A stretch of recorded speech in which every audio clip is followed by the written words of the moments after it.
템플 마운트.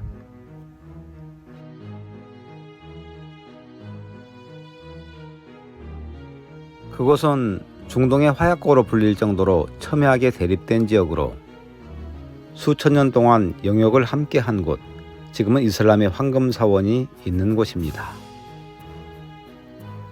그런데 왜 하필이면 유대교와 이슬람은 분쟁의 씨앗인 그 한 곳을 고집하며 피해 역사를 이어나갈 수밖에 없었을까요? 그것은 바로 그 장소가 그들에게 특별한 장소이고 도저히 양보할 수 없는 조상들의 숨결이 있는 곳이기 때문입니다. 이스라엘 자손이 애굽에서 출애굽을 한 후 사막 광야에서 그들의 하나님 여호와를 섬겼던 장소가 바로 광야 성막이었습니다. 하나님의 인도를 받으며 젖과 꿀이 흐르는 땅 가나안으로 가는 과정에서 40년 동안 텐트 성막에서 하나님을 섬겼던 것이었죠. 그리고 왕의 통치가 시작되면서 다윗이 성전을 건축할 준비를 했고, 피를 많이 흘린 다윗 왕 당대가 아닌 아들 솔로몬을 통해 그 성전 건축의 역사를 마친 곳이었습니다. 바로 그 자리가 지금의 예루살렘 한복판의 성전산 황금사원이 있는 그 장소입니다. 이 자리를 거슬러 올라가면 바로 믿음의 조상 아브라함의 믿음의 세계를 만납니다. 아브라함은 100세가 되어 이삭을 낳은 후 도저히 불가능하다고 생각했던 일들이 현실로 이루어지는 세계를 맛보면서 하나님이 말씀하신 대로 믿었습니다. 창세기 22장에서 하나님은 그의 죽는다 해도 하나님이 다시 살리실 줄로 믿은 것입니다. 하나님은 아브라함의 이 믿음을 보시고 그것을 그의 의로 여기셨다고 기록하고 있습니다. 바로 이 장소, 이 믿음의 장소가 모리아산, 지금의 성전산인 황금돔이 있는 자리인 것입니다. 시간이 흘러 야곱의 11번째 아들 요셉이 형들의 모함으로 애굽으로 팔려가고 요셉은 애굽의 총리가 됩니다. 요셉으로 말미암아 고센 땅에 거하게 된 야곱의 가족들은 처음엔 70명이었지만 그 수가 많아졌습니다. 애굽의 학정으로 하나님은 모세를 통해 이스라엘 민족을 출애굽을 시켜 이른바 40년간의 광야 생활이 시작되었고,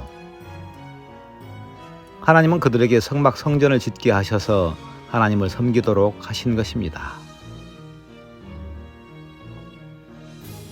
후에 왕국 시대가 되면서 다윗 왕 때 전쟁이 그치고 평화가 찾아오게 되었고, 다윗의 마음에 이제는 텐트 성막이 아닌 하나님의 성전을 건축할 마음이 생겼습니다. 그러나 하나님은 다윗이 전쟁에서 피를 많이 흘렸기 때문에 당대가 아닌 아들 솔로몬 시대에 성전을 건축할 것을 명하셨습니다. 그런데 다윗은 말년에 자기가 통치하는 전 지역의 인구조사를 하게 됩니다. 바로 그것은 자신의 능력과 위엄을 과시하고 싶은 마음이 있었기 때문이었죠. 다시 말해서 다윗 왕국을 건설하고 싶은 마음이 있었던 것이었습니다. 하나님은 많은 사람들을 하나님께로 돌아오게 하기 위해 하나님의 왕국을 다윗을 통해 이루어가고 싶었는데, 다윗은 자기 왕국을 건설하려고 했던 것입니다. 바로 하나님은 다윗의 마음을 아시고 3가지 벌을 내리시며 그 중에 하나를 선택하라고 하십니다. 다윗은 사람에게가 아닌 하나님이 내리는 벌을 받기로 하면서 하나님이 전염병을 내리셨는데 이로 인해 7만 명이 죽임을 당했습니다. 하나님의 진노가 그치고 이제 그만 천사에게 칼을 거두라고 지시한 그때, 바로 천사가 서 있는 곳이 여부수 족속인 오르난의 타작 마당이었던 것이었습니다. 다윗은 이곳에 단을 쌓고 번제를 드렸으며 하나님은 그때서야 비로소 천사의 칼을 거두게 한 것이었습니다. 바로 이 자리는 아브라함이 독자 이삭을 번제로 드리려던 지금 이스라엘의 황금사원 자리 모리아산이었습니다.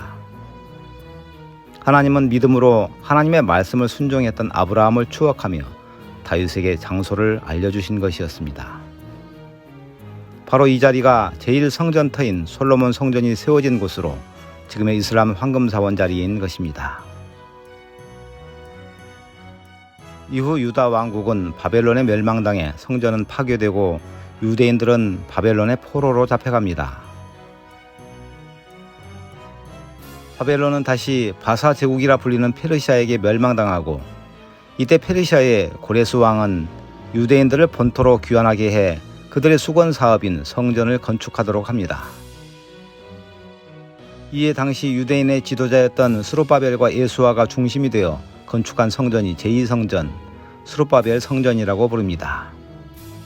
제2성전은 헤롯 왕 때 유대인의 환심을 사기 위해 헤롯 왕이 40년에 걸쳐 리모델링을 했기에 헤롯 성전이라고도 부릅니다. 예수님이 십자가에서 돌아가시고 부활 승천하신 후 AD 66년경에 로마의 통치에 반발하는 독립운동이 일어납니다. 이에 로마의 티투스 장군이 예루살렘에 쳐들어와 성전을 파괴하고 이로 인해 100만 명이 넘는 유대인들이 학살당합니다. 이 참혹한 전쟁과 약탈로 유대인들은 전 세계로 흩어지게 됩니다. 이른바 디아스포라가 시작된 것이죠. 이런 상황 속에서 AD 638년에 이슬람의 오마르 칼리프는 예루살렘을 점령합니다. 바로 그는 이 예루살렘을 성역화하기 시작하죠. 그들은 마호멧이 희귀한 말을 타고 가브리엘 대천사의 이끌림을 받아 메카에서부터 예루살렘으로 와서 황금사원 중앙에 있는 바위에서 승천했다고 믿고 있습니다.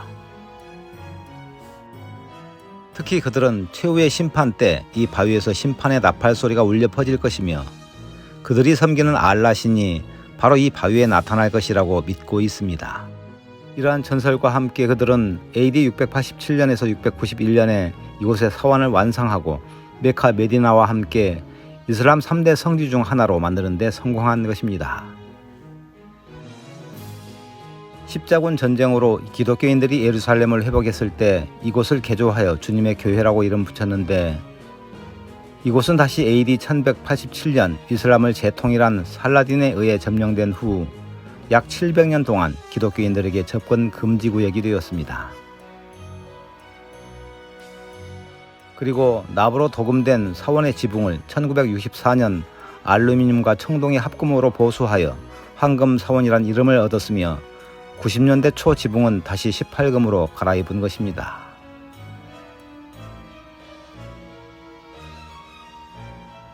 바로 이 바위사원 자리에 유대인들이 제3성전을 건축하려고 준비하고 있는 것입니다. 도대체 이 지역은 누구의 것이며 하나님은 어떻게 이 얽힌 문제를 풀어가실까요?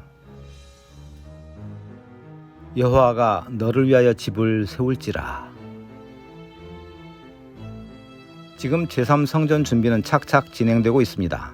겉으로는 이스라엘이 준비하고 있지만 말씀처럼 모든 준비를 하나님이 하고 계시다는 것을 잘 알 수 있습니다. 이제 가까운 시일 내에 제3성전이 건축되면 종말의 시나리오가 수면 위로 드러나고 그 시간은 아주 빠르게 진행될 것입니다.